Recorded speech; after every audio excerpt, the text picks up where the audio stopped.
Magandang araw po. Itatanong ko lang po sana kung dito na ba ang Sitio Uno? Ang layo kasi ng pinagbabaan sa akin ng tricycle driver kanina eh. Kaya hindi ako sigurado kung ito na ba yon. Wala rin kasing karatula nakalagay sa labas. Ba, mukhang bagong lipat ka rin dito ah. Oo, tama ka. Dito na nga ang Sitio Uno. Akala ko naligaw na ako. Matagal ka na ba rito? Kakalipat lang din namin ni nanay nung nakaraang linggo. Bakit ka nga pala lumipat dito? Gusto ko lang ng tahimik na buhay. Gusto kong mabuhay bilang isang normal na tao. Kumusta naman dito sa baryo? Nako, paniguradong matutuwa ka dito sa baryo. Bukod sa maraming pananim, malulusog din ang mga hayop dito, lalong-lalo ng mga tao. At mababait din sila. Kaya tamang-tama lang na dito kami lumipat ng...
Pagkain?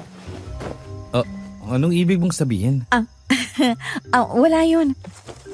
Pag mo nalang pansin ng sinabi ko. Saan nga pala pwede mangupahan dito? Halika, sasamahan kita kay Lolo Manuel. Sino ba siya? Siyang may-ari ng mga paupahang kubo dito sa may baryo. Halika na, para makita mo na rin ang uupahan mo. Sige. Siya nga pala, ano nga palang pangalan mo? Ako si Christina, ikaw ba? Ako naman si Roland.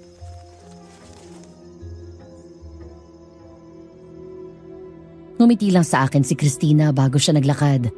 Tahimik ko lang siyang sinundan. Sa paglalakad nakasalubong namin ang mga taga-baryo. Mainit agad ang naging pagtanggap nila sa akin.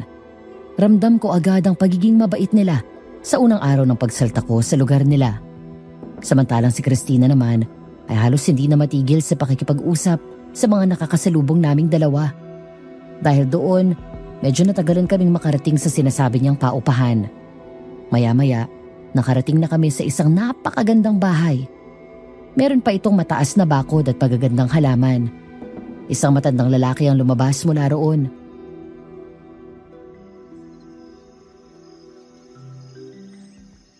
Magandang araw po, Lolo Manuel. Christina, ikaw pala yan. Magandang araw din sa iyo. Mukhang may kasama ka yata. Opo. Si Roland nga pala. Naghahanap po kasi siya ng mauupahan. Roland, si Lolo Manuel. Siyang sinasabi kong may-ari ng mga paupahan dito sa baryo. Meron po ba kayong bakanting kwarto? Kahit maliit lang, basta may matuluyan lang ako. Meron pa naman, iho. Kaso sa bandang bukid pa yun. Gusto mo bang tingnan? Sige po.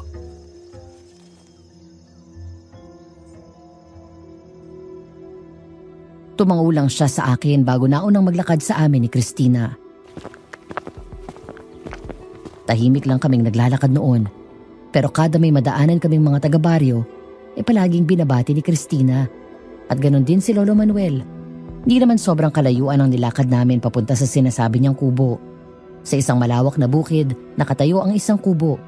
Sa di kalayuan, isa pang kubo ang nakatayo na mataas ang pagkakatayo mula sa lupa.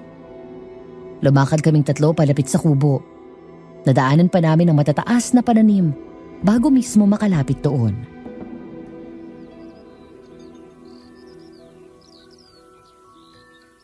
Ito na yung sinasabi kong kubo. Hindi siya malaki pero hindi rin naman sobrang maliit. May ilang kagamitan na rin dyan na pwede mo magamit. Magkano po kayang upa? 200 piso lang, iho. Libre na rin ang kuryente at tubig. Talaga ho? Kung ganun po, kukunin ko na po tong kubo na to. Sige, iho. Linisan mo na lang, ha? Matagal na kasing naging bakante yan. Kaya paniguradong sobrang maalikabok na mga gamit dyan sa loob. Sige po, Lolo Manuel. Maraming salamat po. O siya, ay dito na ako. May kailangan pa akong puntahan. Lo, ingat po kayo. Ingat po. Ay, makapaglinis na nga. Tulungan na kita. Naku, huwag na. Baka may gagawin ka pa. At saka nakakahiya Ano naman. ka ba? Wala naman akong gagawin eh. At saka para mabilis ka ring matapos sa gawain mo. Para makapagpahinga ka na agad. Panigurado pagod na pagod ka sa biyahe mo. Hindi naman masyado. O siya. Simulan na nga natin ang paglilinis para matapos na tayo kaagad.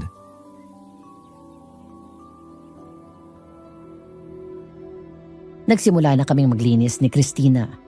Siya ang nag-alis ng mga alikabok habang ako naman ang nag-ayos ng mga gamit. Isa-isa ko itong binuhat at inilagay sa bagong pwesto. Saglit lang naming nilinis ang kubo. Nung araw na yon, sinama na rin ako ni Christina sa bahay nila para ipakilala sa nanay niya. Sa kanila pala ang kubong mataas ang pagkakatayo mula sa lupa. Katulad ni Christina, likas ding mabait si Aling Cecil. Naging magaan agad ang unang araw ko sa baryo dahil sa mainit na pagtanggap sa akin ng mga ito. Agad din ako nakakuha ng trabaho sa tulong ni Lolo Manuel. Sa bukid na pagmamayari ng pamilya nila at naging katrabaho ko na rin si Christina.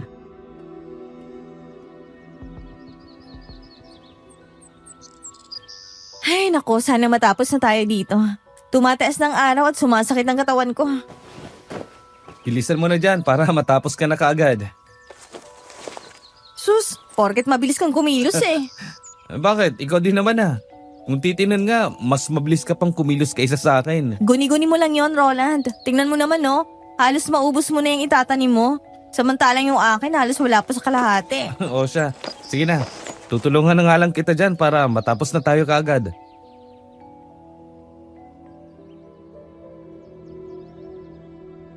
Isang ngiti lang ang isinagot sa akin ni Christina. Nagtaka ako nung araw na yon dahil mabagal siyang kumilos. Hindi katulad ng mga unang araw na magkakasama kami sa trabaho. Pansin na pansin ko ang bilis at lakas niya sa pagtatrabaho. Di ko na lang masyadong pinagtuunan ng pansin ang bagay na yon at hinayaan ko na lang siya. Nagpatuloy ako sa pagtatrabaho at nang matapos, tinulungan ko na rin siya sa pagtatanim. Pasado 9:00 na ng umaga nang matapos kami sa pagtatrabaho sa bukid. Tumiretso kaming dalawa ni Christina sa tambayan ng mga magsasaka. Sama-sama kaming kumain noon ng agahan. Ramdam ko ang sariwang hangin sa bukid, kaya kahit papano, nawala ang pagod ko.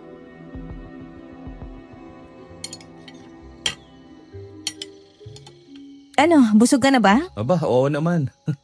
Napakasarap palang magluto si Ate Gina. Sinabi mo pa. Kaya nga siya palaging pinapaluto ni Lolo Manuel para sa pagkain ng mga tauhan niya. Ah, Roland. Salamat nga pala sa tulong mo kanina ha. Kung hindi dahil sa'yo, baka natagalan pa ako sa pagtatanim. Wala yon. At saka, katrabaho kita. Kaya normal lang na magtulungan. Pambawi na rin sa mga tinulong mo sa akin. Basta, salamat pa rin. Siya, kumain na nga tayo. Baka lumamig pang pagkain eh.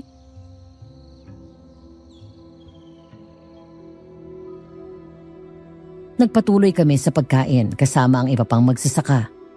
Masaya kaming nagkwentuhan lahat. Nang matapos sa pagkain, dumiretso naman ako sa inuupahan ko para makapagpahinga na. Dahil sa pagod, hindi ko na malayang mahaba-haba pala ang tulog ko. Nagising na lang ako nang marinig ang katok mula sa labas.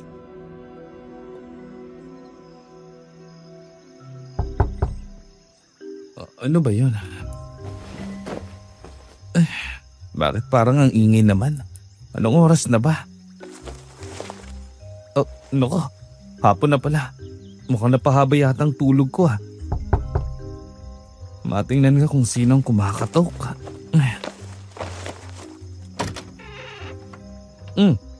Christina, ikaw pala yan. May kailangan ka ba? Wala naman. Pero gusto mo bang sumama dun sa may plaza?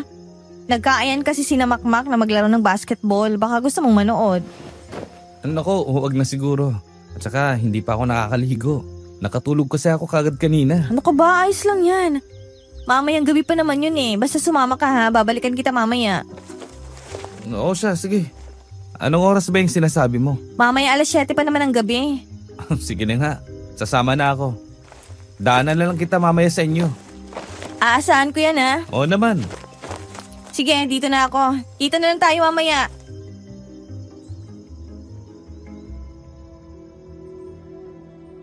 Nakangiting tumangulang ako kay Christina bago siya tuluyang umalis. Muli akong pumasok sa loob ng kubo para maglinis at gawin ang iba pang bagay. Nang matapos, nagpahinga ako sandali bago tuluyang maligo. Sa likod ng kubo ang banyo, kaya ramdam ko ang malamig na simoy ng hangin na dumadampi sa katawan ko. Nang matapos na sa lahat ng gawain, dumiretso na ako sa bahay nila Christina. Pagdating doon, naabutan ko siyang inaasikaso ang nanay niya. Hindi na muna kami umalis kaagad. Hinintay ko muna siyang matapos sa mga gawain niya bago kami tuluyang umalis.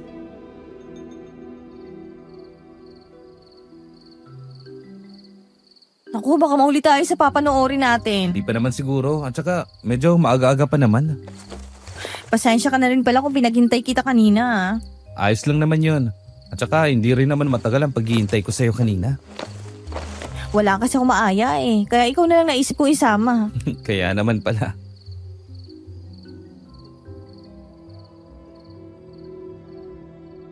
Lumakad na kami ni Christina papunta sa plaza kung saan gaganapin ang sinasabi niyang paliga ng basketball. Pagdating doon, sinalubong agad kami ng ingay mula sa mga taong nanonood. Tuwang-tuwa ako sa panonood noon. Dahil doon, hindi ko na namalayang lumalalim na pala ang gabi. Kaya kinabukasan, antok na antok ako sa trabaho. Sa pagtira ko sa Sitio 1, unti-unti kong kinalimutan ang buhay ko bilang isang manunugis. Sa paglipas ng mga araw, mas lalo rin ako napalapit kay Christina dahil siya ang madalas kong kasama sa pagtatrabaho sa bukid.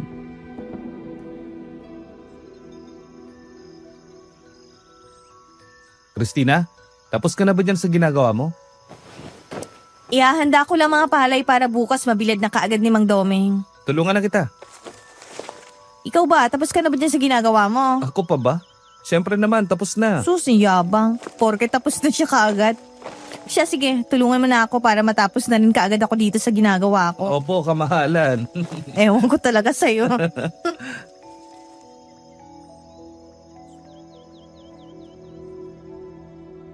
Napailig na lang sa akin si Christina. Pinagtulungan naming dalawang pag-aayos ng mga palay na ibibilad kinabukasan ng maaga. Kung ano-ano rin ang pinag-uusapan naming dalawa habang ginagawa yun, kaya hindi namin namalayang tapos na pala kami. Dapit hapon na nang matapos kaming dalawa sa trabaho namin. Pagka-uwi sa bahay, ramdam na ramdam ko ang pagod mula sa mabigat na trabaho sa bukid. Pero napangiti pa rin ako dahil ang nasa isip ko, malayang malaya na ako. Malayo na ako sa madilim kong buhay noon. Maaga akong nagpahinga noon at kinabukasan, maaga rin akong gumising. Linggo noon kaya wala kaming pasok sa bukid. Naisipan kong maglakad-lakad at nakita ko si Christina na kinakausap ang mga taga-baryo.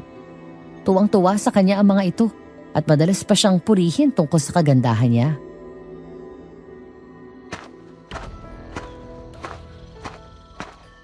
Oh, Roland, ikaw pala yan. Saan ka pala pupunta? Wala naman.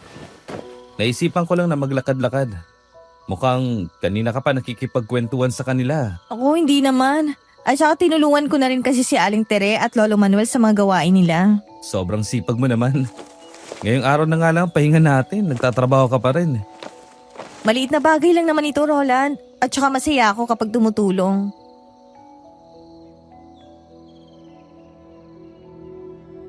Sumang-ayon ang ibang taga-baryo sa sinabi ni Christina. Ang lahat sa kanila ay nagsabing madalas talaga silang tulungan ni Christina. Mapabata o matanda man, tuwang-tuwa sa kanya. Sa narinig na yon, mas lalo akong natuwa sa kanya. Noong araw na yon, sinamahan ko na rin si Christina na pumunta sa bayan para mamili. Medyo malayo-layo pa yon kaya mahigit 1 oras din ang biyahe namin bago nakarating doon. Sinamahan ko si Christina na mamili ng mga isda at karne. Napansin ko ring bumili siya ng sariwang dugo ng hayop na agad kong tinanong kung para saan.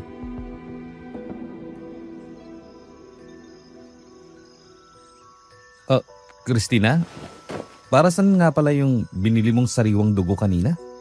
Ha? Paborito kasi namin yung nanay ang dinuguan. Kaya naisipan kong bumili niyan para makapagluto ako. Kaya pala. Bakit nga pala? Wala naman. Nagtataka lang din ako sa dami ng binili mong sariwang dugo. Siyempre, dinamihan ko talaga yan para maraming dinuguan ng maluto. Hindi naman ako papayag na ako lang makakatikim ng luto ni nanay. Napaka mapagbigay mo talaga. Kaya tuwang-tuwa sa yung mga taga ron sa atin eh. Tara na nga. At baka mahuli pa tayo sa sasakyan natin pa uwi.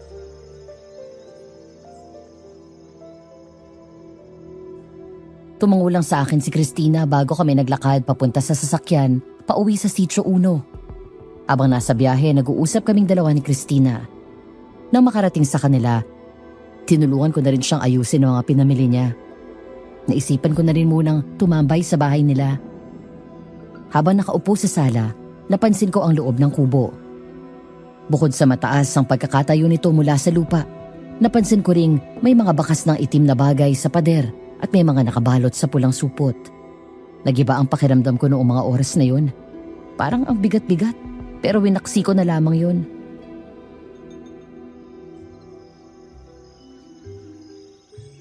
Roland! Sus, Maria Josep.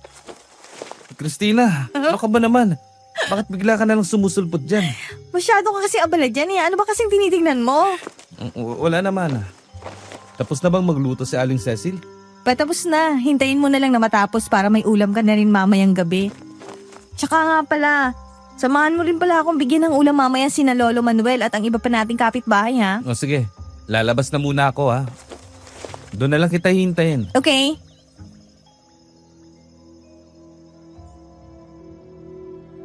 Isang tango na lang ang isinagot ko sa kanya bago ako tuluyang lumabas. Sa isang duyan malapit sa isang puno muna ako tumambay.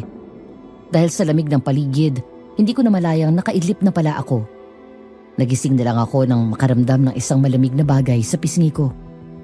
Pagdilat ng mga mata ko, nakita ko si Christina na nakatayo sa harapan ko.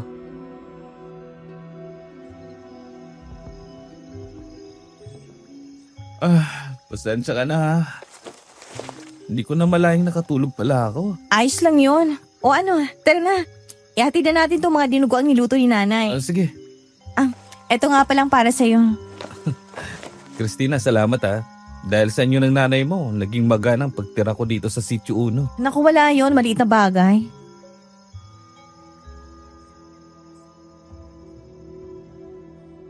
Napangiti na lang ako sa sinabi ni Christina. Magkasama kaming pinimigay sa ilang taga-baryo ang mga ulam na niluto ni Aling Cecil. Dapit hapon na makabalik ako sa sarili kong kubo. Sa pagtira ko sa Sitio Uno, nahirapan akong mamuhay ng normal dahil may mga pagkakataong nagigising ako tuwing gabi kapag nakakarinig ng simpleng kaluskos sa paligid ko. Pero pinilit ko pa rin mamuhay ng simple at payapa. Itinuon ko ang buhay ko sa pagtatrabaho sa bukid. Pero ang akala kong simpleng pamumuhay ay muling masisira ng kumalat sa baryo ang tungkol sa isang hayop na natagpo ang patay sa gitna ng bukid. Halos masuka ako nang makita ang katawan ng kaawa-awang baka. Wakwak ang tiyan nito. Ubos ang lamang loob at tuyo ang dugo. Alam ko ang aswang ang may gawa noon. Bilang isang manunugis, kabisado ko ang mga ginagawa nila. Pero binaliwala ko lamang yun.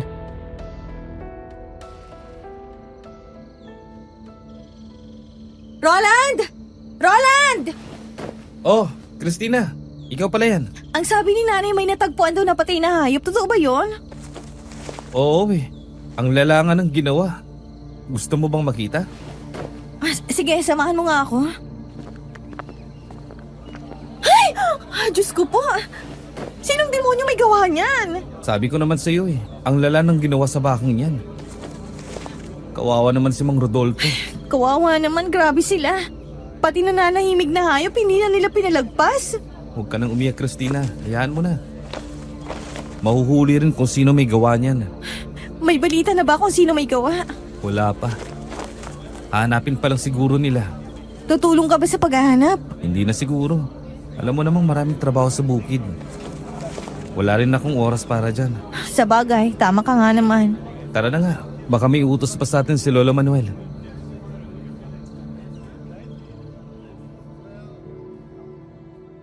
Tumango na lamang sa akin si Christina noon. Nauna na akong maglakad kaysa sa kanya dahil gusto kong iwasan ang tungkol sa nangyari sa bakang yun. Ayokong pag-usapan yun. Ayokong malaman nilang may nalalaman ako sa nangyari. Kinagabihan sumama ang pakiramdam ko. Suka ako ng suka noon. Kinabukasan nagkaroon ako ng mataas na lagnat kaya hindi ako nakapasok sa trabaho. Ilang senyalis pa ng aswang ang napansin ko noon sa baryo. Kagaya na lang ng biglang may namamatay na hayop at mga batang biglang nagkakasakit. Pero hindi ko pinansin ang mga senyalis na yun. Mas pinili kong hayaan ang mga nakakita at napapansin ko sa paligid.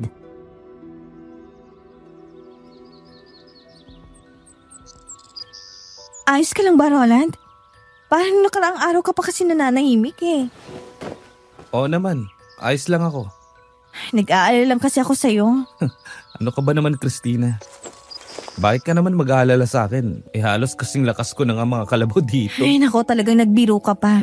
Ano ba kasi nangyari at bigla ka na lang nagkaganyan? Wala. May iniisip lang ako. Ano naman yun?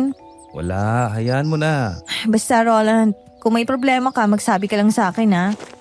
Tayo na nga lang madalas na magkasama, mahihiya ka pa ba? O siya. Sige na. Sasabihin ko sa'yo kapag may problema ako. Mabuti pa nga. Kumusta nga pala yung anak ni Ate Ana? Sino doon? Si Annie. Yung batang nagkasakit at halos mamatay na. Ah, siya pala. Ayos naman na siya. Binigyan ni nanay ng halamang gamot si Ate Ana para gumaling kaagad si Annie. Ay, sunod-sunod naman nagkakasakit dito sa atin. Kaya ikaw alagaan mo yung kalusugan mo ha. Oo naman. At sana ikaw din.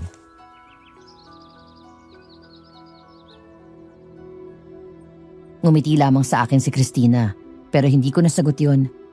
Ang bigat-bigat kasi ng pakiramdam ko, Madam Venus. Nagpatuloy na lang ako sa pagtatrabaho sa bukid para malihis ang pag-iisip ko. Buong maghapon din kaming nagtrabaho sa bukid ni Christina. Tag-ani kasi noong araw na yon, kaya talagang abalang-abala kami sa pagtatrabaho. Nang matapos ang trabaho sa bukid, dumiretso naman kami ni Christina sa bahay ni Lolo Manuel para kunin ang aming sahod. Pagkakuha namin ng sahod, niyaya naman ako ni Christina na pumunta sa plaza. Pumayag na ako dahil wala naman akong gagawin sa kubong tinutuluyan ko. Dahil kay Christina, mas naging madali sa akin ang mamuhay ng normal. Kaya naisipan ko na sa trabaho at sa kanya ko na lang ibibigay ang oras ko. Lumipas pa ang mga araw at naging mas malapit kami ni Christina. Mas lalo ring lumabas ang kabutihang taglay niya. Kapag may nagkakasakit sa baryo, palaging sila ng nanay niya ang nag-aabot ng tulong. Kaya naman tuwang-tuwa sa kanya ang mga taga-baryo at halos paulan na siya ng mga ito ng papuri.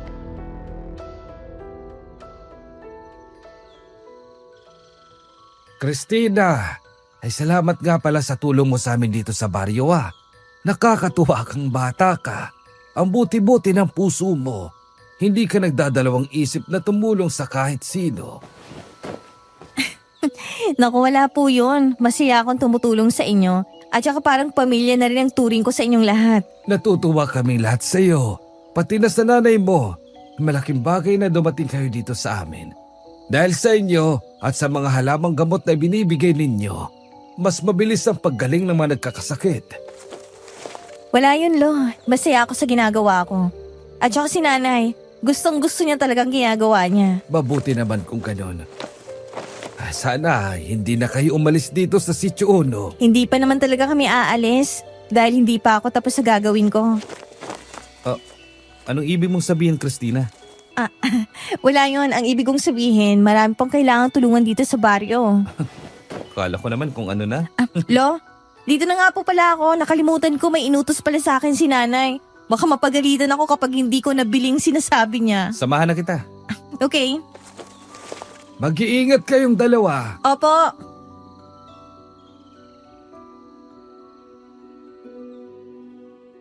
Tumango na lamang kaming dalawa ni Christina sa sinabi ni Lolo Manuel. Bago umalis, pinaulanan pa ng papuri ni na Lolo Manuel at ng ibang taga-baryo si Christina. Hindi ko maiwasang mapangiti habang pinagmamasdan ang kaibigan ko. Parang nag-iiba ang tingin ko sa kanya noong mga oras na yon, pero hindi ko maipaliwanag ang dahilan. Magkatabi kaming naglakad sa may kalsada. Tahimik ang paligid. Tanging tunog lang ng mga kuliglig at mga yabag namin sa pinatutuyong damo ang naririnig ko ng mga oras na yon. Sa isang maliit na palengke kami pumunta ni Christina. Namili lang siya ng mga rekado na gagamitin daw ni Aling Cecil para sa pagluluto ng adobo.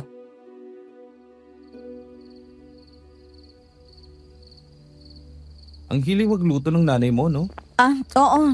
Yan kasi talagang paboritong gawin ni nanay. Gustong-gusto niya talaga yan, lalo na kapag sariwang-sariwang karneng niluluto niya. Gusto ko na ngang makakain ng sariwang karne. Nagsasawa na ako sa mga karne sa palengke. Parang kumakain ako ng papel. Ha? Bakit? Sariwa naman lagi ang mga karne sa palengke, ha? At saka, anong papel ang pinagsasabi mo? Huwag na nga nating pag-usapan yun. Bilisan na natin maglakad para makabalik na tayo kaagad sa amin. Sige.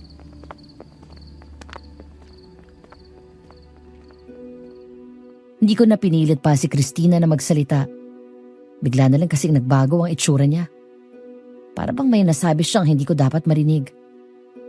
Pagkarating sa bahay nila, inaya pa ako ni Aling Cecil na sumabay sa kanila pero hindi na ako pumayag. Mas pinili kong umuwi na lang. Habang naglalakad, nakarinig ako ng malakas na alulong ng aso.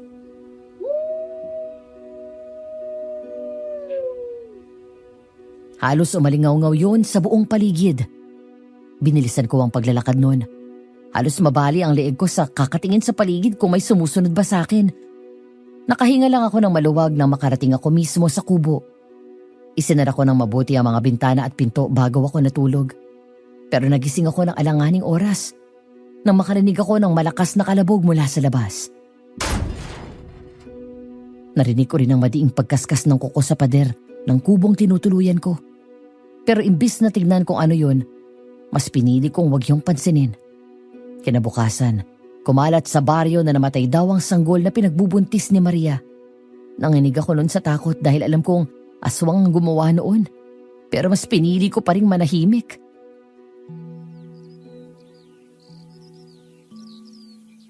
Nabalitaan mo na ba nangyari kay Maria at sa pinagbubuntis niya? Oo naman. Paglabas ko pa lang kanina sa kubo, yun agad ang narinig ko. Kawawa nga eh. Masakit pa naman para sa isang ina mawala ng anak. Ay sabi nila, aswang daw ang may gawa nun. Ikaw ba, Roland? Naniniwala ka ba sa mga aswang? Hindi ko alam. Wala na naman kasi akong nakikitang mga kagaya nila. Kaya mahirap sabihin kung totoo ba sila. Sandali. Bakit parang mas naging blooming ka yata ngayon, ha? Ha? Talaga ba? Oo nga, Christina. Mas naging makinis ang balat mo. At saka medyo namumula-mula pa. Sus, ng bola ka ba talaga? Totoo naman talagang sinabi ko. Oo na, naniniwala na ako sa'yo. Pero Roland, hindi ka talaga naniniwala sa mga aswang? Hindi nga. Mabuti naman kung gano'n. Anong sinabi mo? Wala. Ay sabi ko, magtrabaho na ulit tayo.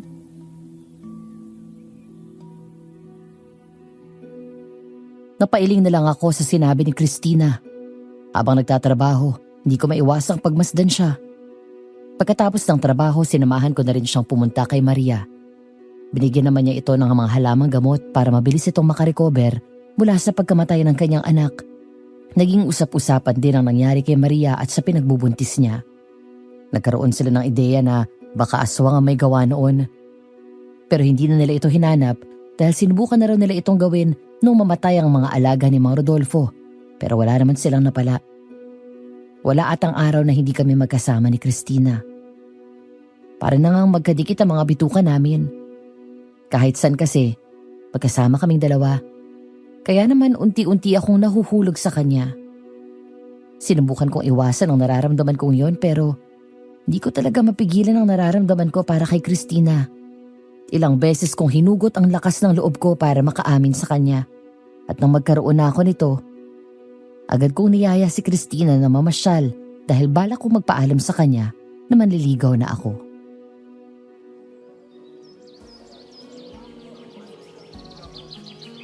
Salamat nga pala sa libre ha, Roland. Wala yon. At saka hindi ka naman naiba sa akin. Ano nga palang meron at bigla mo na lang akong inaya na kumain sa labas.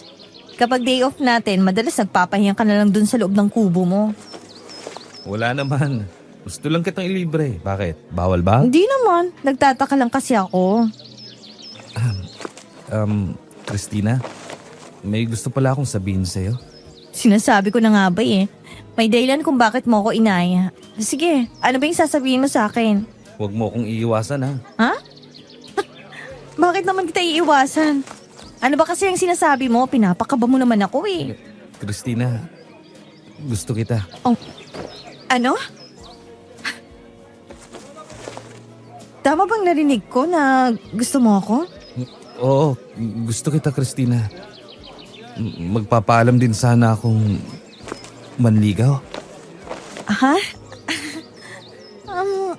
Sige, pwede naman. Sigurado ka ba? Pwede ka namang tumanggi. Kilala kita, Roland. Alam kong mabuti kang tao, kaya malaki ang tiwala ko sa'yo. Salamat, Christina. Huwag ka mag-alala. Hindi kita bibiguin.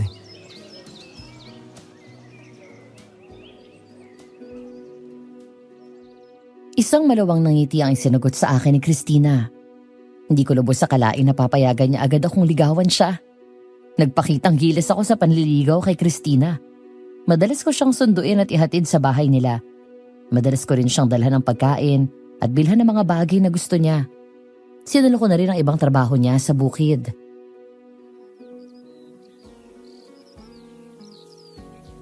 Aba, mukhang dumidiskarte kaya tayo kay Christina. Napapansin ko ikaw na ang madalas na gumagawa ng iba niyang trabaho dito sa may bukid.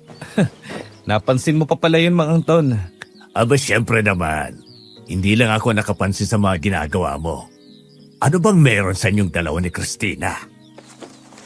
Nililigawan ko na po siya. Aba, talaga namang napakatinik mong bata ka. Napakagandang bata ni Christina. Tapos ang bait-bait pa. Ang daming ang natutuwa sa kanya dito sa atin. Ang swerte mo at ikaw ang pinayagan niyang manligaw. Ang balita ko, sumubok din si Leo na manligaw sa kanya. Pero tinanggihan niya ito. Swertehan lang siguro. Ay, sa wakas, natapos ko na rin ayusin ang mga palay. Nandiyan ka na pala. Uminom ka na muna ng tubig at magpahinga ka. May gagawin ka pa ba? Ako na magpapatuloy. Tapos na ako sa mga gawain ko. Huwag mo nga masyadong inaako ang trabaho ko at baka mabugbugi ang katawan mo sa matinding pagod. Nagpapakita gilas lang yan si Roland sa'yo, Christina. Alam mo naman, ganyan talaga ang mga manliligaw. Gagawin ang lahat para sa babaeng gusto. Si Mang Anton talaga. Ganyan din kasi ako nung nililigawan ko pala ang misis ko. O siya, bumalik na nga tayo sa trabaho natin para maaga tayo matapos sa mga gawain.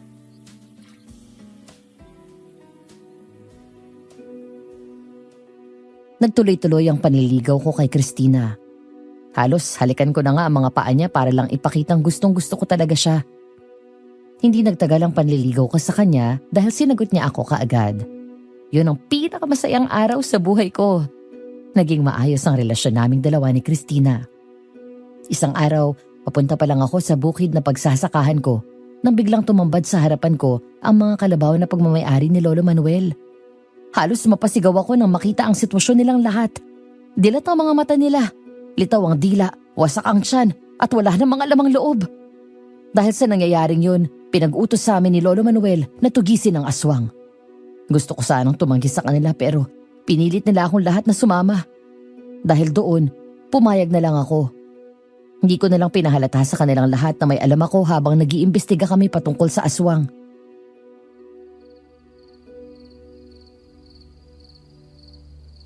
Ay, ilang gabi na tayo naghahanap. Pero hindi pa rin natin makita-kita ang aswang na nanggagambala dito sa baryo. Mukhang nakatunog ng aswang sa ginagawa natin. Umuwi na lang kaya tayo. At saka itigilan natin ito. Wala na kasi tayong napapala eh. Kapag nahanap ko talaga kung sino ang aswang na yun, papatayin ko siya. Ibang lakas ng mga aswang. Baka hindi mo yun kayanin. Roland, umamin ka nga. May alam ka ba tungkol sa mga aswang? Ha? Wala po akong alam sa kanila. Eh, paano mo lamang malalakas sila? Haka-haka ko lang. O siya, hanapin na natin yung aswang na yon.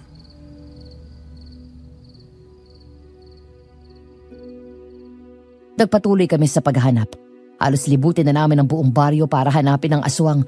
Pero wala naman kaming napala. Gabi-gabi naming iniimbestigahan ang aswang na yun. Pero pareho lang ang resulta. Wala kaming nakikitang aswang. Maski ako na isang manunugis, hindi rin mahanap-hanap kung nasaan mismo ang aswang. Dahil doon tinigil na namin ang pag-iimbestiga. Sa mga sumunod na araw, nagsunod-sunod ang mga nabibiktimang hayop. Pero mas tumindi ang takot naming lahat nang matagpo ang patay si Mang Domeng sa gitna ng palayan. Wakwak ang tiyan niya at naliligo sa sarili niyang dugo. Tila ba umakyat sa bato ko ang lamig ng paligid. Nanginginig ako habang nakatingin sa bangkay niya dahil muli ko naalala ang masalimuot ko nakaraan. Tumakbo ako noon pabalik sa kubo dahil sa nakita ko. Suka ako ng suka. Halos wala na akong mailabas pero hindi pa rin ako tumitigil sa kakasuka.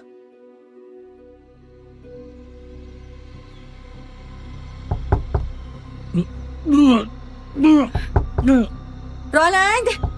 Roland, buksan mo tong pintuan! Sandali lang. Ay, akala ko naman makakalayo na ako sa buhay ko nun. Sandali, papunta na ako. Anong nangyari sa'yo? Bigla ka lang tumakbo kanina. Pinag-alala mo ako ng sobra. Pasensya ka na. Hindi ko lang kinaya nangyari kay Mang Domeng. Nakuha na ba ang bangkay niya? Oo, kakukuha lang ng mga taga-morgue. Kumusta palang pakiramdam mo? Nahihilo ako. Pero kaya ko pa naman. Sumama ka na nga muna sa akin dun sa bahay para maipagluto kita ng mainit na sabaw. Sige, magpapalit lang ako ng damit.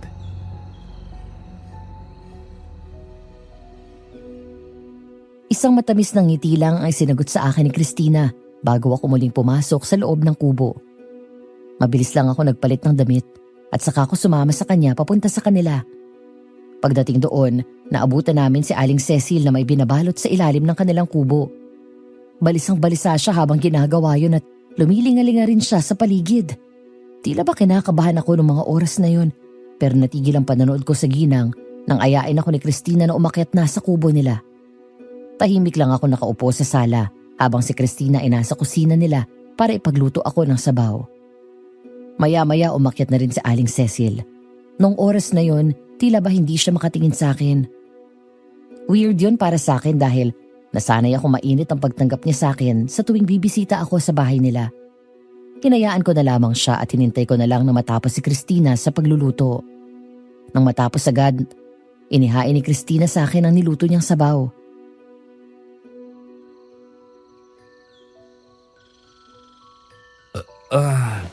Sabaw pa lang, busog na kaagad ako. Nagustuhan mo ba? Aba, oo naman. Salamat pala ha. Ano ka ba, wala yun. Pambawi na rin sa mga ginagawa mo para sa akin. Gumaan na bang pakiramdam mo? Medyo. Grabe yung nangyari kay Mang Domeng, no? Ano kaya nangyari at siyang pinuntirya ng aswang? Hindi ko rin alam. Pwede bang wag na muna natin pag-usapan ng tungkol dyan? Okay.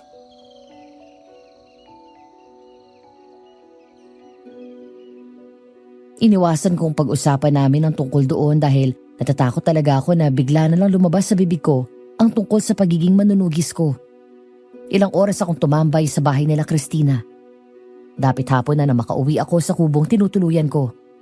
Pagsapit ng gabi, hindi agad ako nakatulog dahil hindi mawala-wala sa isip ko ang nangyari kay Mang Domeng. Sa sumunod na araw, ibinurol na si Mang Domeng sa bahay nila at nakiramay kaming dalawa ni Christina. Saglit lang na ibinurol si Mang Domeng at inilibing din siya kaagad. Naging mailap na ang mga tao sa baryo na lumabas kapag dumidilim na ang paligid. Dahil sa nangyari, nagkaroon na ng curfew hour sa Sitio Uno. Tuwing sasapit ang 7:00 ng gabi, wala nang tao sa labas. Sa paglipas ng mga araw, napansin kong parang mas bumabata at mas gumaganda si Christina.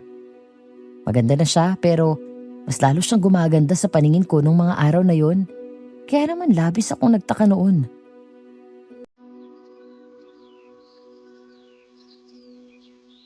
Christina, may napapansin pala ako sa'yo nitong mga nakarang araw. Ano yun? Napapansin ko kasi na parang pabata ka ng pabata. Tapos mas lalo ka rin gumaganda. Akala ko naman kung ano yung sasabihin mo. Masyado ka namang kabado. Pero seryoso, ano bang sekreto mo? Wala naman. Hindi ko rin alam kung bakit. Tsaka hindi ko naman napapansin eh. Hindi kaya sa kinakain mo? Kinakain. Ano ibig mong sabihin? Eh di ba mahilig ka sa gulay at prutas? Oo.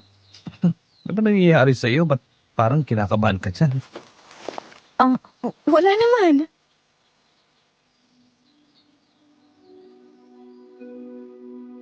Napailing na lang ako sa kanya noon. Kitang-kita ko ang kaba sa mga mata niya. Weird para sa akin ang reaksyong yon ni Christina dahil wala namang dahilan para kabahan siya. Masyado ko siyang mahal kaya hindi ko na siya pinag-isipan pa ng masama. Inisip ko na lang na baka nagulat lang siya nang mapansin ko ang pagbabago sa kanya. Naging usap-usapan din sa baryo ang biglang pagdating ng isang matandang babae. Ang sabi, wala raw nakapansin sa pagdating nito. Basta na lang itong sumulpot kung saan. Isang beses nakasalubong ko ang matandang babae sa may palengke. Balot na bulot ang mukha niya ng isang tela.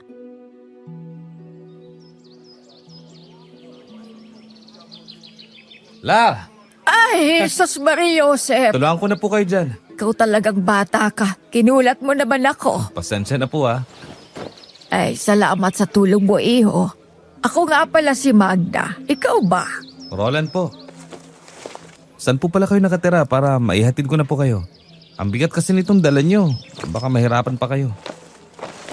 Huwag ka nang mag-abala pa, iho. Ihatid mo na lang ako doon sa may paanan ng burol. At ako na ang bahala sa pag-uwi. Sige po.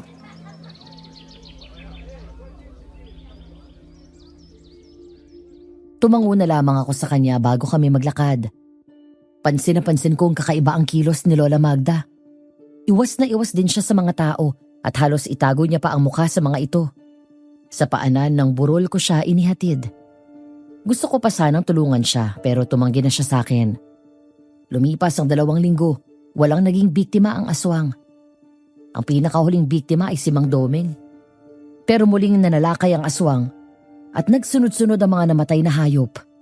Hinayaan ko na lamang yon, katulad ng ginagawa ko nung una.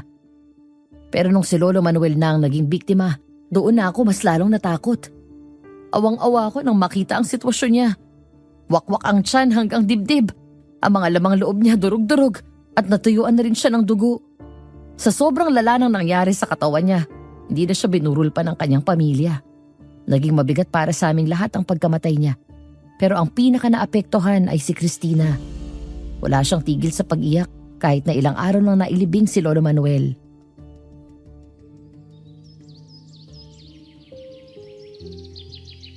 Sobrang nalang ginawa kay Lolo Manuel.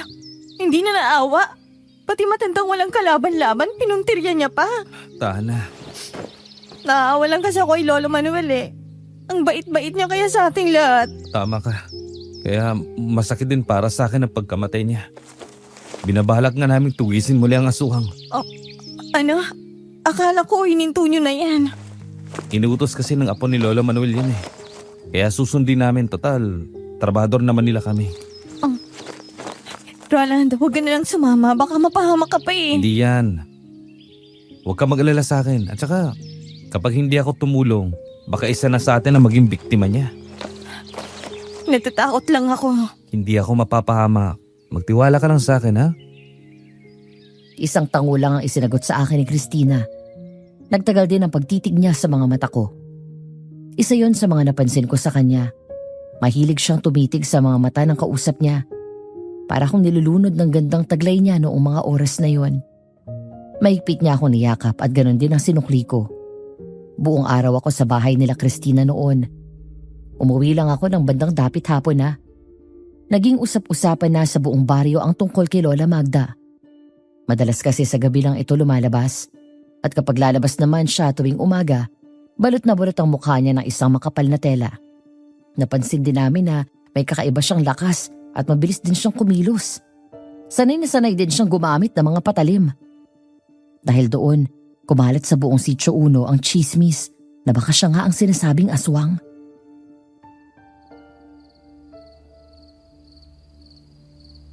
Baka yung matandang yan talagang aswang na gumagambala dito sa atin. Paano mo naman po nasabi yun, Mang Anton? Hindi mo ba siya napapansin? Kakaiba ang kilos ng matandang yon. At saka bigla na lang siyang sumulpot dito sa baryo natin. Napapansin ko ring madalas siyang lumalabas tuwing gabi. Kailan mo nakita? Ang hindi ko na matandaan eh. Basta ilang beses ko siyang nakita na naglalakad sa dilim. Patay na natin kaagad ang matandang yon para wala ng problema. Hindi pwede yun, Abner. Mas magandang imbestigahan muna natin ng mabuti kung sino talaga ang aswang. Baka kasi mamaya magkamali tayo sa gagawin natin eh.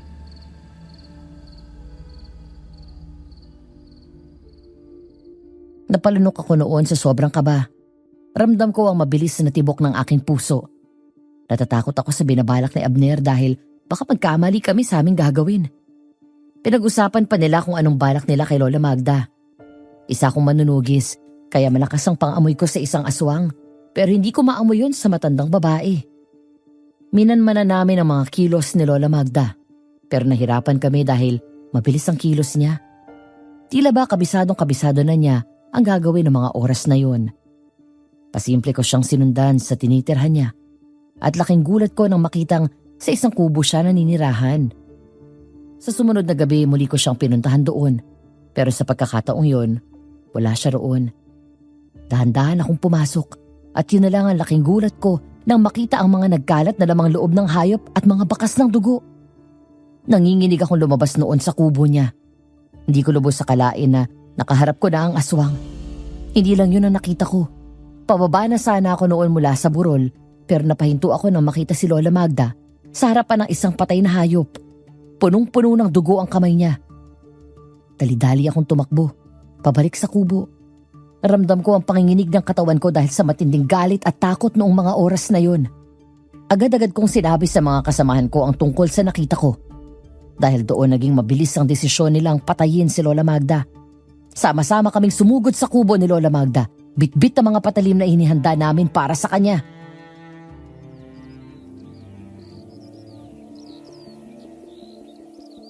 Anong ginagawa niyo rito? Hoy aswang! Ang kapal din talaga ng mukha mong tumapak dito sa teritoryo namin. Dahil sa'yo ang daming namatay dito sa baryo namin. Hayop ka! Ay, sandali. Ay, nung sinasabi mo, wala akong maintindihan. Hoy, huwag kang magpanggap! Mga kasama, patay na natin siya! Huwag!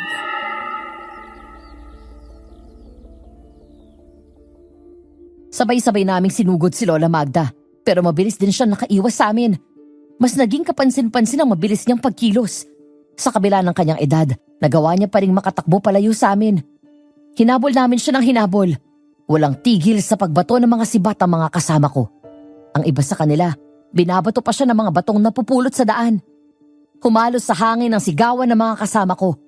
Labis akong nagtaka noon nang mapansing hindi kami nilalabanan ni Lola Magda. Wala siyang ginagawa kundi ang tumakbo ng tumakbo at umiwas lang sa aming lahat. Patuloy kami sa pagtakbo hanggang sa nakarating kami sa pinakamataas na bahagi ng burol. Sa ilalim noon ay isang dagat. Dinig na dinig ko ang malakas na hampas ng alon mula roon.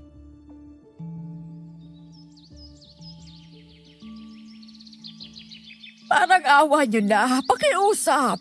Tigilan niyo na ako. Hindi ako ang aswang. Huwag ka na magsinungaling, Lola Magda.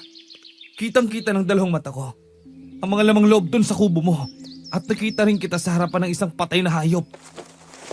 Wala akong alam sa sinasabi mo. Hindi ko alam yan.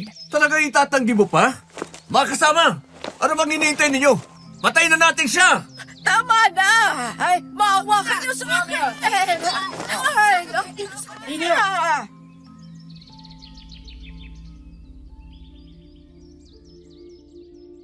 Sabay-sabay naming binato ng sibat si Lola Magda.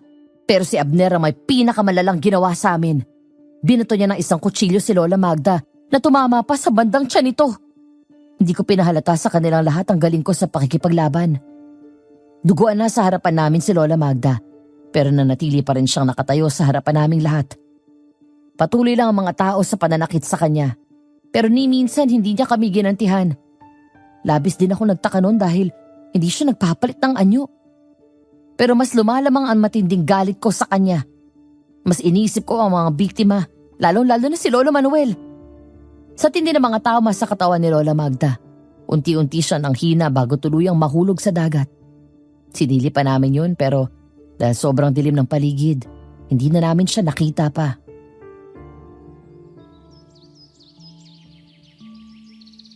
O ano, patay na ba? Sobrang dilim sa ibaba, Mang Anton. Wala kaming maaninag maski isang bakas. Dapat nating siguraduhin patay na talaga siya. Mahirap na at baka may mabiktima pa ang demonyong yon.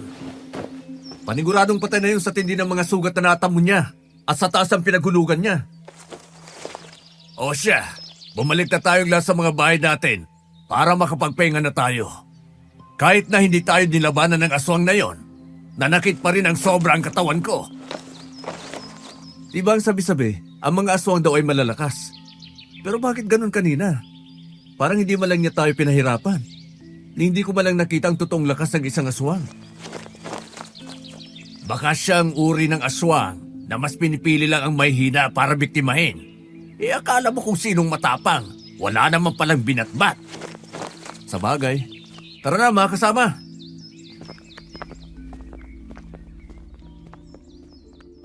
Tahimik lang ako naglalakad habang ang mga kasama ko ay walang tigil sa pag-uusap. Di ko alam ang mararamdaman ko sa mga oras na yon. Para na naman ako nakagawa ng isang mabigat na kasalanan. Pero di ko naman maipaliwanag kung ano yun. Medyo malayo-layo ang narating namin sa pakikipaghabulan kay Lola Magda. Pagod na ako nung gabing yun. Pakiramdam ko lahat ng lakas sa katawan ko nawala. Pagkarating sa kubo, dumiretso na lamang ako sa papag ko at unti-unti akong nilamon ng antok. Kinabukasan, nagising ako sa isang malakas na katok mula sa labas.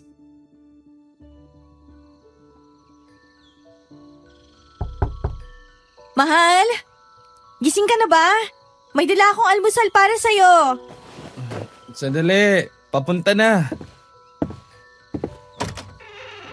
Good morning. Mukhang maganda atang gising mo ah. Syempre naman. Wala na kasi yung peste dito sa baryo natin. Kumusta ka pala? Sinaktan ka ba niya? Ayos lang naman ako. Ano ba yung dala mo? Pinagluto kita ng almusal. Halika, kumain ka muna bago tayo pumunta dun sa may bukid. Nag-abala ka pa talaga. Pero salamat ha.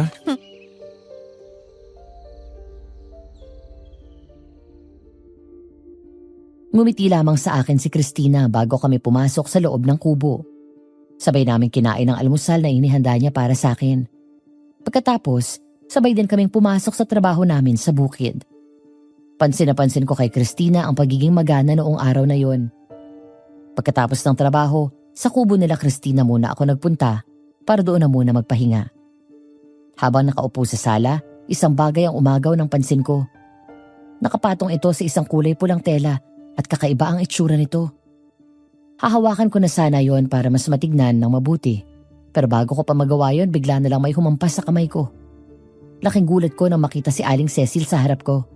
Mabilis niyang kinuha ang bagay na yon mula sa pinaglalagyan nito. Nakaramdam ako ng kaba dahil sa paraan ng pagtingin niya sa akin, pero kahit na ganun ang ginawa niya sa akin, ako pa rin ang humingi ng pasensya sa aming dalawa. Maya-maya pumasok na rin si Christina sa loob ng kubo.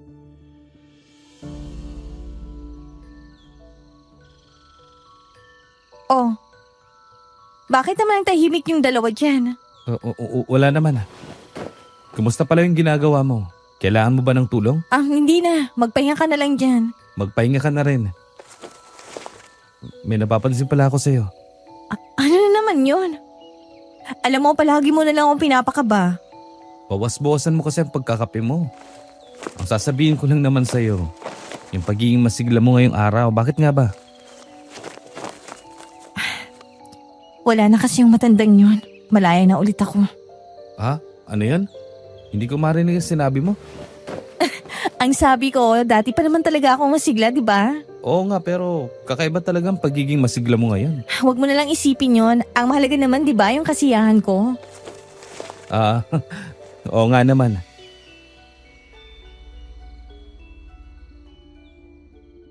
Tila ba nawala ako sa sarili nang muli akong titigan ni Christina sa mga mata. Nakangiti pa siya sa akin at hawak niya ang kamay ko. Sa pagkakataong yun, muli na naman ako nabighani sa gandang taglay niya. Ang mga katanungan sa isip ko ay napalitan ng pagkamangha sa nobya ko. Muling natahimik ang baryo ng Sitio Uno. Nakakalabas na ulit ang mga tao sa baryo pagsapit ng gabi dahil ang alam ng lahat ay ligtas na kami sa panganib na dala ng aswang.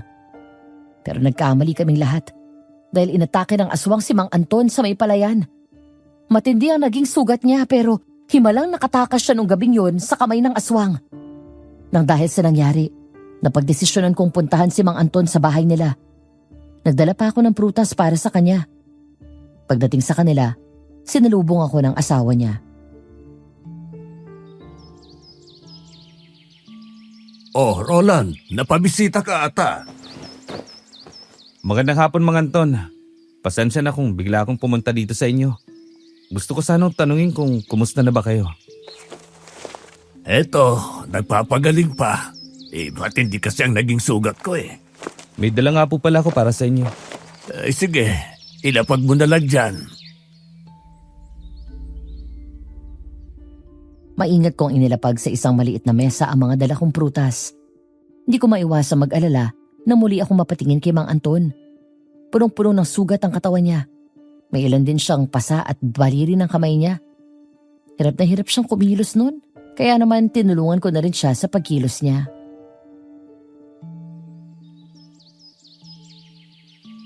Dahan-dahan po. Ay, salamat iho. Ay, mukhang matatagalan pa ata ako makabalik sa trabaho. Walang iyang aswang yun. Ako pa talaga ang napiling biktimahin. Akala ko talaga ligtas na tayong lahat dahil napatay na natin si Lola Magda.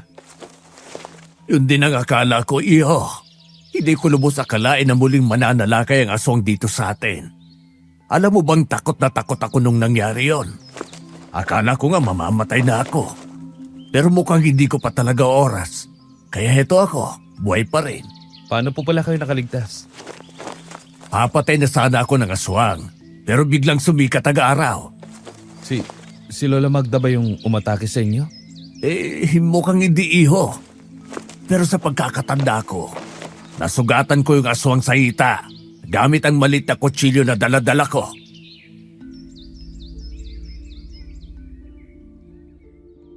Tumango lang ako sa kanyang sinabi. Tinata ko sa loob ng isip ko ang sinabi niyang palatandaan. Napahaba ang usapan naming dalawa. Kaya naman hindi ko na napansin ang oras.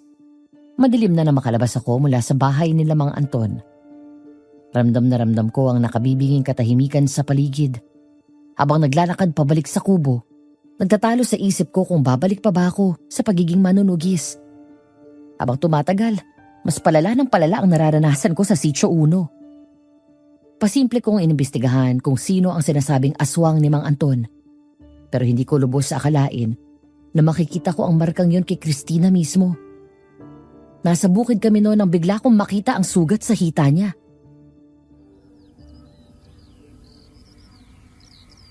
Christina? Saan galing yung sugat mo sa hita mo? Nasugatan ako ng nakaraan habang nagtatabas ng palay. Kailan yun? Kailan ang eksaktong araw na yun? Hindi ko naman tandaan eh. Magkasama tayo palagi dito sa bukid pero bakit hindi ko malang nalaman yun? Abay, malay ko sa'yo. Baka naman kasi masyado ka ng abala kaya hindi mo na napapansin. Wala talaga akong matandang nasugatan ka eh. Punyeta naman, Roland eh. Pinaghihinilaan mo ba ako? Hindi naman sa ganun. Makaalis na nga. Pinapainit mo lang ang ulo ko. Christina, sandali lang.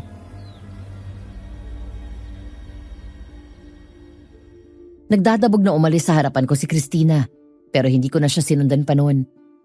Hindi kasi mawala sa isip ko yung sugat sa hita niya. Pinag-isipan kong mabuti ang mga gagawin kong hakbang. Naging maingat ako sa pagkilos ko. Humingi na rin ako ng paumanhin kay Christina para hindi siya makahalata sa binabalak ko. Mabuti na lang at mabilis niya ako napatawad. Palihim kong inimbestigahan si Christina pati na rin si Aling Cecil. Bawat kilos nila ay talagang binantayan ko. Ilang beses kong iniwasan at itinago ang pagiging isang manunugis ko. Pero mukhang hindi ko talaga matatakasan ang tunay kong kapalaran. Masakit sa akin para paghinalaan si Christina at Aling Cecil dahil sila ang dahilan kung bakit naranasan kong mabuhay bilang isang normal na tao. Pero hindi naman din ako papayag na mas dumami pa ang maging biktima.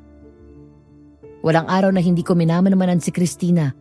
Hanggang sa isang gabi, tuluyan ko na siyang sinundan. Napakatahimik noon. Tanging tunog ng malakas na hangin at kuliglig ang naririnig ko sa paligid. Sa bawat paghakbang ko, ramdam ko ang mabilis na tibok ng aking puso. Hindi ako masyadong lumapit kay Christina dahil paniguradong maaamoy niya ako. Hanggang sa makita ko siyang hinuli ang isang pagala-galang aso. Laking gulat ko nang baliin niya ang leeg nito at putulin ang ulo. Sunod niyang ginawa ay wasakin ang tiyan nito gamit ang matatalas niyang kuko. Pagkatapos, mabilis niyang kinain ang lamang loob ng kaawa-awang aso. Hindi agad ako nakakilos nun. Parang napako ang mga paa ko sa lupa. Hinayaan ko lamang siya at mukhang hindi niya ako napansin dahil paalis na sana siya para maghanap ulit ng bibiktimahin.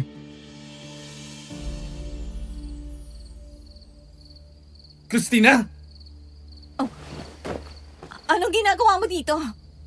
Paano mo nalamang nandito ako? Hayop ka! Isa kang demonyo! Ang dami mong biniktima dito sa baryo at talagang dinamay mo pa si Lola Magda! Kasalanan ko bang tanga kayo? At naniwala kayong lahat sa mga pekang ebidensyang nilagay ko sa kubo ng matandang yon? Wala kang kasing sama! Sobrang halang kaluluwa mo! Ang dami mong satsat! Alam mong mabuti pa? Ikaw na lang ang kakainin ko. Total, hindi ko rin naman nakain si Mang Anton!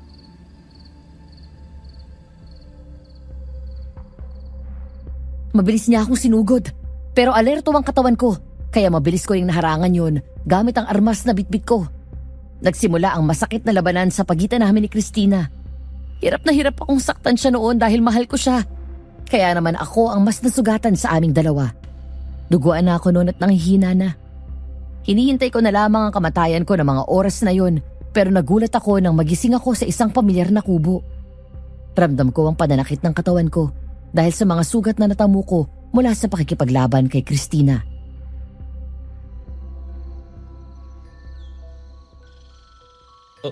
Nasaan ako? Tulong!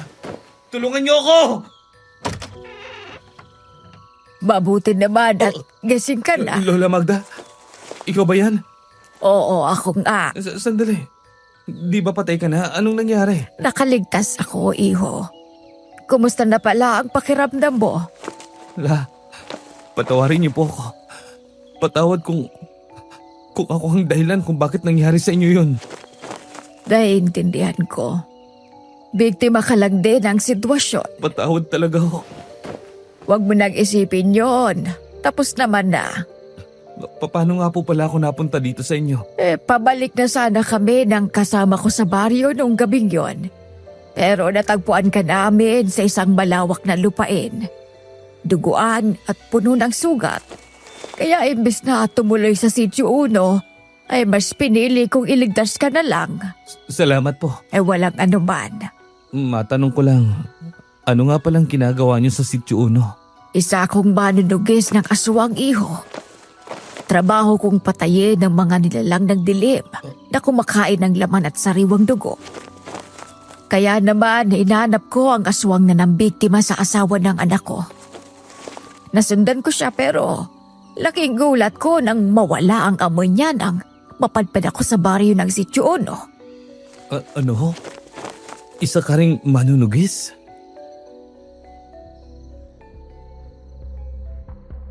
Tumango sa akin si Lola Magda at dahan-dahan niyang tinanggal ang telang nakabalot sa mukha niya. Laking gulat ko nang makita ang napakalaking sugat sa mukha niya. Hindi ko lubos sa kalain na isa rin pala siyang manunugis katulad ko. Hindi ko na tinanong kung saan pa niya natanggap ang sugat na yon dahil alam kong galing yon sa isang aswang. Kilala ko kung sino yung aswang na sinasabi mo. Si Christina, ang nobya ko. Isa rin akong manunugis kagaya mo. Pero hindi ko malang naamoy na isang aswang na palang babaeng minahal ko. Napakatanga ko naman talaga. Hindi kita masisisi, iho. Kahit nga ako, hindi ko rin siya kaagad naamoy. Mukhang may proteksyon ang batang yon para hindi malaman na isa siyang aswang. At mukhang ginamit niya ang angking ganda niya para kunin ang loob ng mga taga-Sitio Uno. Lang sa gayon, ay walang makahalata sa tunay niyang pagkatao. Hindi ko talaga lubos akalain na napaikot niya ako sa mga kamay niya. Umiibig ka lang, iho. Wala kang kasalanan sa nangyari. Tama ba ang narinig ko kanina na isa ka ring manunugis? Opo. Nagmula ako sa pamilya ng mga manunugis. Maaari ko bang malaman ang dahilan kung bakit nasa baryo ka ng Sitio Uno? Dahil gusto kong mamuhay bilang isang normal na tao. Kaya naisipan kong iwanan ang buhay ko bilang isang manunugis. Bakit pinili mong iwanan ang pagiging manunugis mo? Dahil sa isang malaking pagkakamali, Lola Magda. Aksidente kong napatay ang isa sa mga kasama naming manunugis nun. Hindi pa kasi ako sobrang bihasa nang isabak ako sa laban ng lolo ko. Hindi ko lubos akalain na sa kanya ko matatarak ang patalim na hawak ko. Ilang gabi akong hindi nakatulog ng maayos. Kahit sa pagkain, hirap na hirap ako. Kaya naisipan kong umalis para mamuhay bilang isang normal na tao. Kaya pala. Ano nang binabalak mo? Hindi ko pa alam, La. Masyado kong minahal si Christina. Kaya sa ngayon, gulong-gulo pa ako sa magiging desisyon ko. Nung gabing naglaban kami, hindi ko siya masyadong sinaktan. Pero nagtataka ako kung bakit hindi niya ako pinatay. Mukhang totoo kanyang minahal, iho. Katulad mo, kalaban din niya ang sinisigo ng puso niya. O siya, gamutin na muna natin ang mga sugat mo.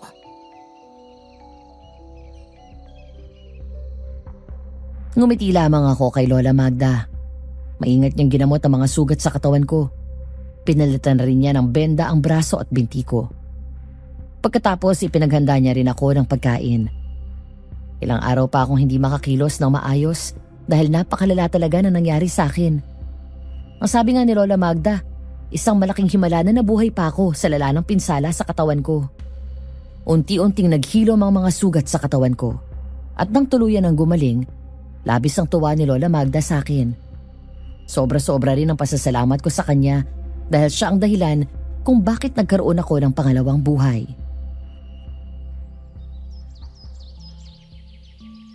La, maraming salamat po talaga, ha? Ay nako, lagpas na yata sa 10 daliri ko ang pagbanggit mo niyan. Kayo po kasi ang dahilan kung bakit nakaligtas ako. At saka, humingi po ako ng pasensya sa mga nagawa ko sa inyo noon. Roland, wala kang kasalanan. Naiintindihan ko naman yon. At saka, kung ako rin ang nasa sitwasyon mo, baka ganon din ang gawin ko. Iniisip mo lang ang kaligtasan ng mga taga-Sitio Uno. Isang malaking aral sa akin ng lahat ng nangyari. Tama ka. Kaya sa susunod, bago ka magdesisyon, dapat pag-isipan mo muna ng mabuti. Opo. O siya, halika at samahan mo muna akong pumunta sa palengke. Sige po. Sinamahan ko si Lola Magda papunta sa palengke at ako na rin ang nagbitbit ng bayong niya. Habang naglalakad, pansin na pansin ko ang katandaan niya dahil sa kulubot niyang balat. Pero malakas pa rin ang pangangatawan niya. Sa gitna ng paglalakad, bigla ko na lang naalala ang gabing nakita ko siya sa harapan ng isang patay na hayop.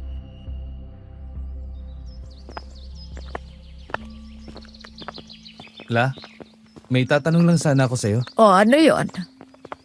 Noong gabi kasing bago ka namin tugisin at binalak na patayin, nakita kitang nasa harapan ng isang patay na hayop. Anong ginagawa mo nun? Yan ba? Sinusuri ko lang yung sugat Para sa naman? para malaman kung anong klaseng aswang ang gumawa nun. Bilang isang manunugis, kabisado ko rin kasi ang mga sugat ng mga biktima ng aswang. Kaya ilang patay ng hayop na sa Sitio Uno ang sinuri ko nun. Anong nakita mo? Hindi lang iisang aswang ang nasa baryong yun. Anong ibig niyong sabihin? Magkakaiba ang paraan ng pambibiktima ng mga aswang sa baryong yun. Tama ba ako? May isang buntis na nabiktima noon? Oo, meron nga. Si Maria yon.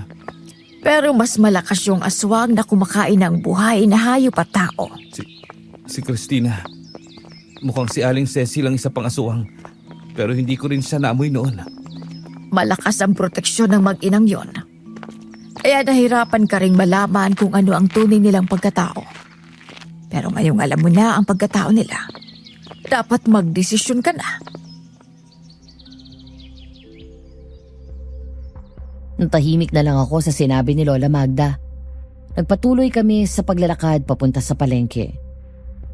Maya-maya nakarating na rin kami roon.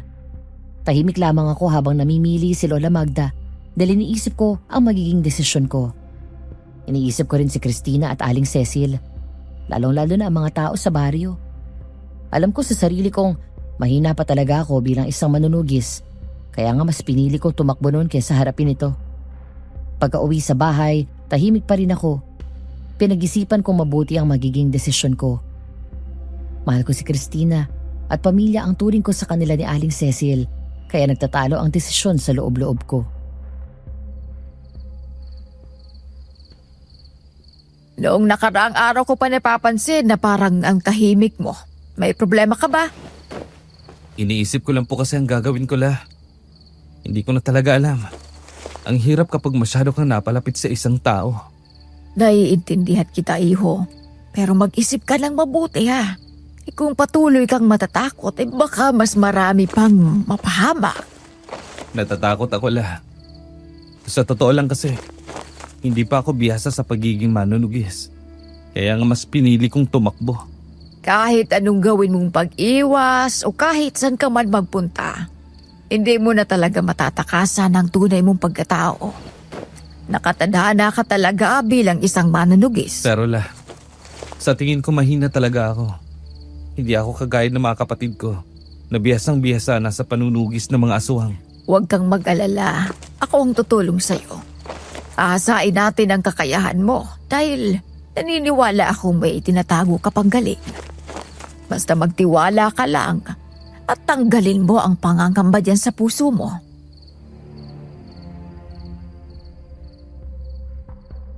Napatango na lamang ako sa sinabi sa akin ni Lola Magda. Nung gabing yun, maaga kaming nagsara para makatulog agad. Pero hindi ako agad nakatulog dahil sa dami ng iniisip ko. Ilang araw kong pinag-isipan ang magiging desisyon ko. Muling sumagi sa isip ko ang mga naging biktima noon sa Sitio Uno. Inisip ko ang mga sigaw at pagmamakaawa nilang huwag silang patayin at kainin. Pero nagpaiyak sa akin si Lolo Manuel. Wala ako noong napatay siya ni Christina. Pero iniisip ko palang na gano'n ang nangyari sa kanya. Sobra na ako nasaktan. Napakabuti niyang tao. Lahat kami sa baryo mahal na mahal siya. Kaya hindi ko talaga lubos maisip na pati siya magagawang patayin ni Christina. Makalipas ang ilang araw ng pag-iisip, tuluyan ang nabuo ang desisyon kong patayin si Christina at Aling Cecil. Pero nag-ensayo muna ako sa pangangalaga ni Lola Magda. Walang araw na hindi niya ako tinuturuan, kaya pagod na pagod akong pagsapit ng gabi. Bilisan mo ang pagkilos mo, Roland. Dapat maging alerto ka dahil mabilis ang mga aswang. Dapat mo silang masabayan sa pagkilos dahil kung hindi, baka ikaw pa ang unang mamatay sa gitna ng laban. Alam ko naman na yun la. Naituro na yun ng lolo ko sa akin noon. Alam mo naman pala pero bakit mabagal ka pa rin ha? Di ba sinabi ko sa iyong huwag kang mag-aalangan? Ibigay mo ang lahat ng lakas na meron ka. Aswang ang kakalabanin mo. Hindi pwedeng papatay-patay ka sa pagkilos. La, pwede ba? Tama na muna, pagod na talaga ako eh. Masyado pang maaga para huminto tayong dalawa. Ay la, ang haba-haba na kayo ng pag-iensayo natin. Ang sakit-sakit na ng mga butot laman ko. Grabe, napakalakas niyo pala talaga. Parang hindi man lang kayo napagod. Nasanay lang talaga ako. Ay, bilib talaga ako sa lakas niyo la. Ang tandaan niyo na pero para ka pa rin bata ko makipaglaban. Iho, kailangan na nating balikan sina Christina at Cecil dahil baka maubos ang mga tao sa Sitio Uno. Napag-alaman kong nagmula sila sa lahi ng mga aswang na hindi takot sa araw, asin at bawang. Kaya kung mapapansin mo noon, para lamang silang mga normal na tao. Oo, Naalala ko nga yan. Kaya pala hindi ko rin napansin na isa silang aswang kasi. Kung titingnan, para rin talaga silang mga normal na tao. At saka napansin ko rin na mahilig silang mamigay ng pagkain sa mga taga-baryo. Mukhang yon ang paraan nila para mas makuha ang loob ng mga taga-Sitio Uno. Sa pamamagitan ng pagkain, nakukuha nila ang loob ng mga tao roon. Kaya wala ni isa sa kanila ang naghinala. Paano kaya natin sila matatalo? Ayan ang kailangan nating paghandaan. Kaya tumayo ka na dyan at mag-ensayo na tayo ulit.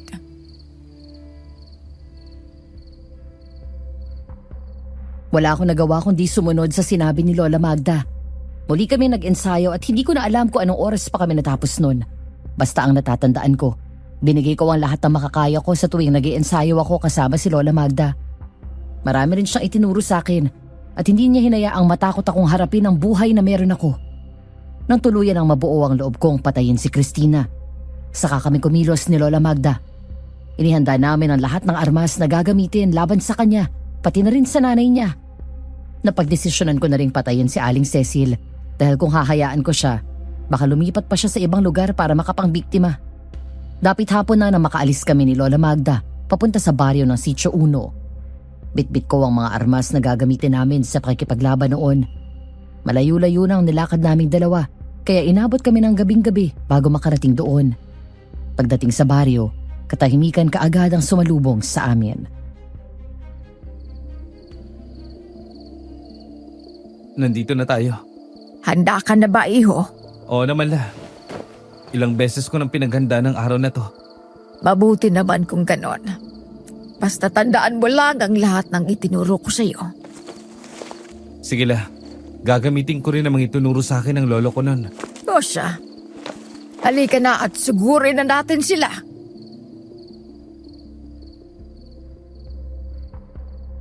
Tumawa lamang ako sa kanyang sinabi. Naunang naglakad si Lola Magda papunta sa bahay nila Christina. Mahigpit ang pagkakahawak ko sa bag na naglalaman ng mga armas habang tinatahak namin ang daan papunta kay Christina. Ilang beses akong lumunok dahil sa sobrang kaba, pero pinalakas ko pa rin ang loob ko. Bago pa man kami makarating sa bahay nila, ay nakasalubong na namin si Christina.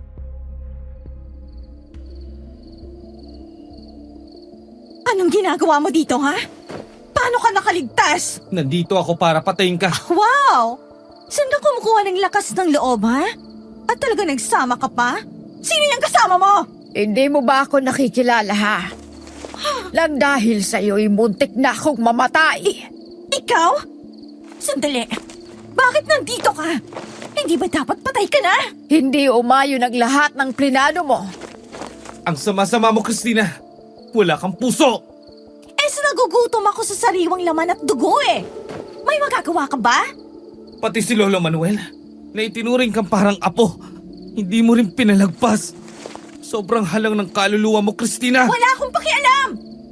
Dapat lang naman talagang patayin siya dahil nalaman niya ako ang aswang. Sino ba naman ang gustong mahuli, di ba? Hindi man lang ako nahirapang kainin siya. Napakakunat nga ng laman ng matandang yon, tapos ang pangit pa ng lasa ng dugo niya. Gutom na gutom lang talaga ako kaya pinagtiisan ko na lang siya. Demonyo ka! Ang sama-sama mo!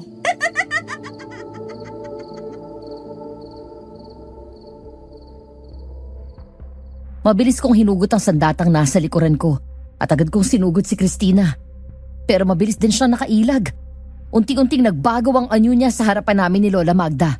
Tumalas sa mga kuko na parang kutsilyo at ang mga ngipin niya ay unti-unti ring tumulis. Ang balat niya ay naging kulay itim at nangungulubot. Mula sa isang napakagandang dalaga, naging isa siyang halimaw. Ang babaeng minahal ko ay isa ng ganap na halimaw sa harapan ko. Nagsimula ang laban namin ni Christina. Hindi ko na hinayaang matalo ako ng pag-ibig. Naging mainit ang sagupaan sa pagitan naming dalawa. Doon ko nasaksihan ang tunay niyang lakas. Pinagtutulungan na namin siya ni Lola Magda, pero hirap na hirap pa rin kami. La, kaya mo pa ba? Oo, wag mo akong alalahanin. Ano ha? Pagod na ba kayo? Kahit ano pang gawin niyo, hindi niyo ako matatalo! Tumahimik ka, Christina! Sisiguraduhin kong mamamatay ka na! Ibang na ibang ka na talaga, no? Tingnan mo naman ang sitwasyon niyo ng matandang yan! Sa dami ng sugat niyo, Kayo ang mas maunang mamatay sa ating tatlo! Hindi ko hayaan yon. Hindi ko nahayaang mabuhay ng matagal ang isang kagaya mo. Alam mo kung may pinagsisihan man ako sa buhay ko, yun ay nung minahal kita. Ni hindi nga tumatalab sa akin ang mga dala niyong armas, di ba? Kaya kung ako sa inyo, sumuko na lang kayo! Sige, Roland! Ubusin mo ang lakas mo! Dapat ka nang mamatay para matapos na ang kasamaan mo! Hindi talaga ako titigil hanggat hindi ka namamatay. Kung buhay ko ang kapalit para mamatay ka, handa kong ibigay yon para sa kaligtasan ng mga tao dito. Puro ka ganyan, Roland! Kaya ang hina-hina mo eh! Kahit ialay mo pang buhay mo, hindi ako mamamatay hanggat nabubuhay pang pinagmulan ko! Si Aling Cecil. La, sumunod ka sa akin. Alam ko na kung paano siya matatalo. Saan kayo pupuntahan? Mabilis kaming tumakbo ni Lola Magda papunta sa kubo nila Christina. At tuloy pa rin ang pakikipaglaban habang tumatakbo kami. Parang napakabagal ng oras noong mga panahong yun. Sa hinaba-haba ng pagtakbo, nakarating pa rin kami sa kubo nila. Una kong hinanap si Aling Cecil at nakita ko siya sa ilalim ng kubo habang kumakain ng lamang loob. Nanlaki ang mga mata niya sa gulat nang makita ako at hindi ko na siya hinayaang makakilos pa. Mabilis kong tinarak sa dibdib niya ang kutsilyong hawak ko. Pipigilan pa sana ako ni Christina pero hinarangan siya ni Lola Magda at sila muna ang naglaban. Sunod kong pinuntahan ang bagay na iniiwas sa akin ni Aling Cecil noon. Pumasok sa isip ko na baka isa yon sa mga nagpoprotekta sa kanila. Mabilis kong winasak gamit ang dala kong kutsilyo. Bakit mo pinatay ang nanay ko? Tinuring ka ng parang anak, tapos ganyan ang igalati mo sa kanya! Hindi mo na ako mapapaikot sa mga kamay mo, Christina. Wala na ang nanay mo at ang pumoprotekta sa'yo. Kaya nasisiguro ko na ang kamatayan mo. Hindi maaari! Roland! Gawin mo na ang dapat gawin! Hindi ako papayag! Hindi niyo ako matatalo! Umalingaw-ngaw sa paligid ang napakalakas na sigaw ni Christina. Ramdam na ramdam ko ang matinding galit niya. Aaminin ko, mahal ko pa rin siya noong mga oras na yon. Pero mas matimbang na sa puso ko ang pagprotekta sa mga tao sa Sitio 1 at pagganti sa mga biktima niya noon. Mas naging madugo pa ang labanan sa pagitan naming tatlo. Punong-puno na kami ng sugat, pero hindi pa rin kami tumitigil. Susugurin na sana ni Christina si Lola Magda, pero mabilis kong kinuha ang itak at tinagako ang kanyang leeg na siyang dahilan para maputol ang kanyang ulo. Masyadong malakas ang pagkakataga ko, kaya nagpagulong-gulong ang ulo ni Christina sa gitna ng malawak na lupain. Hindi ko na alam kung ilang oras na kaming nakikipaglaban noon. Nalaman ko na lang na nag-uumaga na pala na makita kong unti-unti nang sumisikat ang araw. Napatingin ako sa katawan at ulo ni Christina habang unti-unti itong nalulusaw. Masakit para sa akin na patayan ng babaeng mahal ko. Pero mas mahalaga sa akin ang kaligtasan ng lahat. Ilang araw ako nawalan ng malay dahil sa mga tinamukong sugat. Nagising na lamang ako sa bahay ni Mang Anton. Nalaman na rin nila ang sakripisyong ginawa namin ni Lola Magda.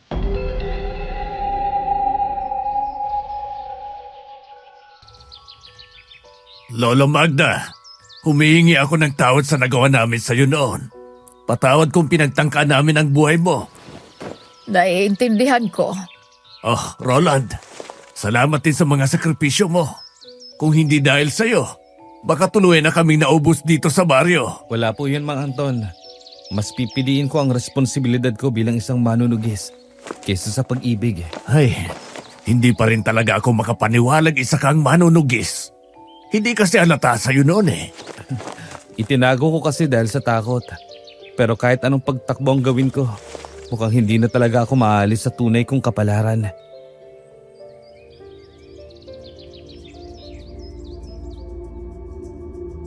Napatango na lang siya sa sinabi kong yun. Ilang araw pa kaming nanatili ni Lola Magda sa bahay ni Mang Anton para magpagaling. Nagdaos na rin sila ng pasasalamat para sa kabayanihan namin ni Lola Magda. Wala na rin ang takot sa mga mata nila, kaya masayang-masaya ang puso ko. Umalis ako ng tuluyan na maghilaw ang mga sugat ko at umayos ang pangangatawan ko. Nakuha ko ang kapayapaan para sa Sitio 1, pero nawasak naman ang puso ko dahil sa pag-ibig. Madam Venus, sa totoo lang, di ko masyadong kinikwento ang nangyari sa akin noon. Ang tanging pinagsabihan ko lang nito ay ang asawa at mga anak ko. Sa ngayon namumuhay na ako bilang isang normal na tao. Mas pinili ko talagang iwan ang buhay ko bilang isang manunugis. Sa tuwing naiisip kong umibig ako sa isang aswang, pumabaliktad ang sikmura ko. Pero bata pa kasi ako noon at mapusok pagdating sa pag-ibig. Kaya mabilis ako nabihag ng gandang taglay ni Christina. Considering na totoo nga ang kwentong ito, narealize ko na kahit anong gawin nating pagtakbo o pag-iwas, may mga bagay talaga tayong hindi maiiwasan. Yung tipong kahit saan ka magpunta, nakakabit na ito sa'yo at parte na talaga ito ng buhay mo. Sobra akong bumilib sa pinakitang tapang ni Roland. Sa kabila ng pangangamba niya sa sarili at ng pagkapit sa sitwasyong kalaban niya ang puso at isipan, mas pinili pa rin niya kung ano ang tama. Para sa iba, madali lang naman ang gagawin ni Roland. Pero para sa akin, mahirap yun dahil napalapit na siya ng sobra kay Christina at mahal niya ito. Kung ako rin naman ang nasa posisyon ni Roland, mas pipiliin ko ang responsibilidad kesa pag-ibig.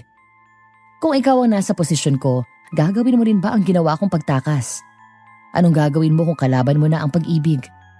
Pakilagay nga yan sa comment section at magbabasa ako. Madam Venus, sana magustuhan niyo po ang ibinahagi kong kwento sa inyo. May mga kwento talagang tatatak sa isip natin, kagaya na lang ng kwento ni Roland. Ang kwento niya ang nagpapatunay na hindi natin matatakbuhan ang kapalarang ibinigay para sa atin. Ipinapakita rin ito kung gaano kahirap kapag naglalaban ang puso at isipan natin. Sana may natutunan kayo sa kwentong ito at maraming salamat sa pakikinig. Sa mga mahal naming listeners, nagustuhan niyo ba ang kwento? Kung oo, abangan niyo pa ang mga kasunod nating mga videos dahil mas marami pa kaming kwentong ibabahagi sa inyo. Mga kwentong puno ng katatakutan at madidilim na sikreto. Baka meron din kayong gustong i-share na kwentong aswang. Huwag na kayong mahiya at ibahagi niyo na yan dito sa channel namin. Muli maraming salamat sa inyong pakikinig. Ako po si Madam Venus, ang inyong lingkod.